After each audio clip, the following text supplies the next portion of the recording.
делай по дому что-нибудь, ну, работай там. Поняла? Чтоб окна-то в глаза не пялило. Да когда же, маменька? Сначала праздник для других, потом для себя. Под таким девизом Ингушский театр кукол живет уже более полувека. Поэтому даже сегодня на работе репетируют «Грозу Островского». В новом прочтении основной замысел в том, чтобы сохранить в людях добрые начинания и заветы старших. Кабаниха теперь не причина всех бед, а хранительница патриархальных ценностей. Ничего-то не умеют, никакого порядка. Хорошо, что у кого в доме старшие есть. Радима Альянова в театре с 15 лет. В роли Катерины она прячет эмоции героини за маской, то есть за марионеткой. Говорит, что выражать чувства вживую куда легче, чем наделять ими свою куклу. Каким будет персонаж – добрым, злым, веселым или грустным? А самое главное, поверит ли ему маленький зритель? Все это в руках актера. Как работать с куклой? Например, артисты драматического театра говорят, мы не смогли бы. Есть многие, которые говорят, не смогли бы. Вот даже тот же Ильянов Ахмед, у него не получается работать с куклой и озвучивать ее.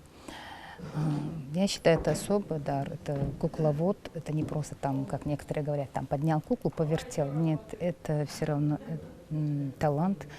И это дар, и это труд в первую очередь. Кстати, управлять марионеткой – это не только про искусство, но и про тяжелый труд. Куклы бывают разного размера и веса. Актерам подолгу приходится держать ее над собой, при этом еще и работать. У нас, в принципе, у кукловодов у всех бывают больные предплечья, руки, особенно правые, вот чем какой мы держим куклу.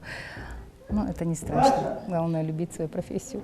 Они играют в куклы профессионально. В труппе ингушского тюза 25 человек. Те, кто не мыслит себя без этой профессии. Для Римы Курскеевой самое главное в ее работе – эмоции детей, их ответная реакция на происходящее на сцене. Своя работа мне очень-очень нравится.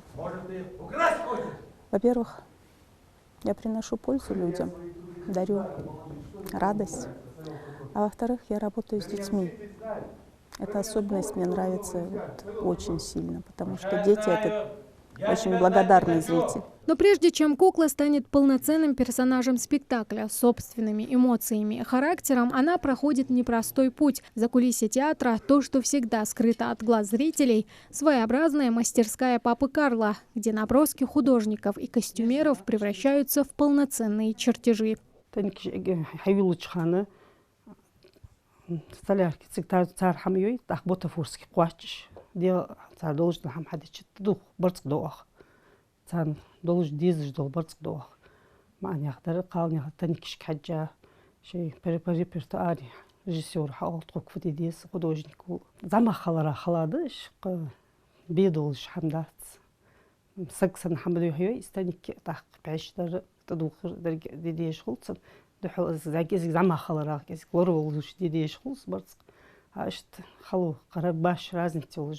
Сегодня Ингушский театр юного зрителя может гордиться внушительным репертуаром, десятками наград и гастролями в ведущих городах России. В планах у театральной труппы расширение собственных сценических возможностей в обновленном здании, где есть все необходимое для творческих свершений. Весь коллектив, он большим удовольствием здесь работает, даже домой уходить не хотят вечером, говорят, а может еще что-то придумаем. Надеюсь, что этот энтузиазм, вот, желание, настрой, да, не пройдет. Важно, чтобы каждый, кто приходит в театр, особенно наш коллектив, чтобы он служил, а не уносил это. Уносить должен зритель эмоции, чувства. Поэтому всем, кто служит театру, желаю быть ответственными, работоспособными и, конечно, радовать своего зрителя. Ингушский театр кукол – один из самых известных в республике. Зрители не только дети, но и взрослые. Уходят с улыбкой и возвращаются вновь. Секрет прост. Спектакль должен проникать в душу. Тамара Хашагульгова, Рамзан Зурабов, Новости 24.